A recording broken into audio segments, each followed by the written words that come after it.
ബാല്യകാലത്ത് നേരിടുന്ന വലിയൊരു പ്രശ്നമാണ് പിയർ ഗ്രൂപ്പിനിടയിൽ നിന്നുള്ള ഒറ്റപ്പെടുത്തൽ.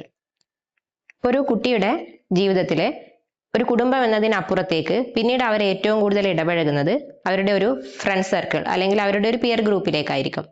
അവിടെ നിന്ന് ഒരു ഒറ്റപ്പെടൽ അനുഭവപ്പെടുമ്പോൾ എന്തെങ്കിലും ചെറുപ്പകാലത്ത് കളിക്കാൻ കൂട്ടാതെ ഇരിക്കുക, അല്ലെങ്കിൽ എന്തെങ്കിലും ഒരു ഡിസ്കഷൻ വരുമ്പോൾ അതിൽ നിന്ന് അവരെ മാറ്റി നിർത്തുക, ഇത്തരം കാര്യങ്ങളൊക്കെ അവരുടെ മനസ്സിൽ വലിയൊരു ഇമ്പാക്റ്റ് ആണ് ഉണ്ടാക്കുന്നത്.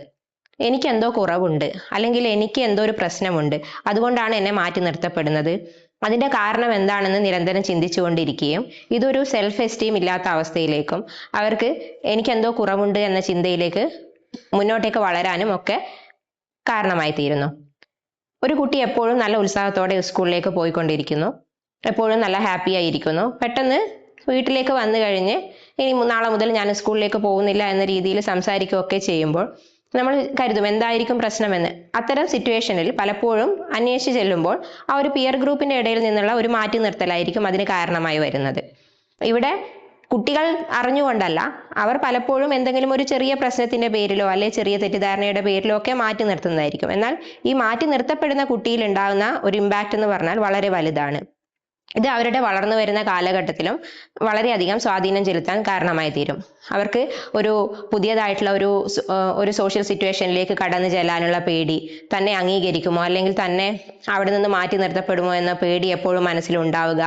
കൂടാതെ ഏതൊരു കാര്യത്തിലും ഞാൻ അത്ര പോരാ, മറ്റുള്ളവരുടെ കൂട്ടത്തിൽ നിർത്താൻ വേണ്ടി ഞാൻ അത്ര യോഗ്യനല്ല എന്ന സ്വന്തം ചിന്ത മനസ്സിലേക്ക് വരികയും അവര് അത്തരം സിറ്റുവേഷനിൽ നിന്നൊക്കെ മാറി നിൽക്കുകയും ഒക്കെ ചെയ്യുന്നു. ഇത്തരം സാഹചര്യങ്ങളിൽ നമ്മൾ കുട്ടിക്കാലത്ത് തന്നെ കുട്ടിയുടെ ഒരു മാനസികാവസ്ഥ മനസ്സിലാക്കി അവർക്ക് വേണ്ട സപ്പോർട്ട് നൽകാൻ കഴിഞ്ഞാൽ അത് തന്നെ വലിയൊരു കാര്യമാണ്.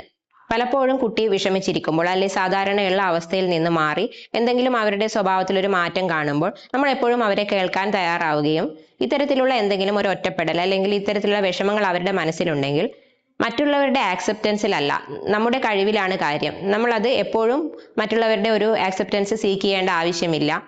താൻ കഴിവുള്ള ഒരാളാണ്, അല്ലെങ്കിൽ തൻ്റെ കഴിവുകൾ തനിക്ക് തന്നെ ഡെവലപ്പ് ചെയ്ത് കൊണ്ടുവരാൻ പറ്റും, ഒരു കുറഞ്ഞു പോയ ആളല്ല താൻ, തുടങ്ങിയ കാര്യങ്ങൾ കുട്ടിയെ അഷ്വറൻസ് ചെയ്യാൻ നമുക്ക് കഴിഞ്ഞു കഴിഞ്ഞാൽ തന്നെ അവിടെ ആ ഒരു ട്രോമ ആവാതെ നമുക്ക് കൊണ്ടുപോകാൻ സാധിക്കും. പക്ഷെ മിക്കവാറും കേസുകളിലും ആരും അത് തിരിച്ചറിയാറില്ല.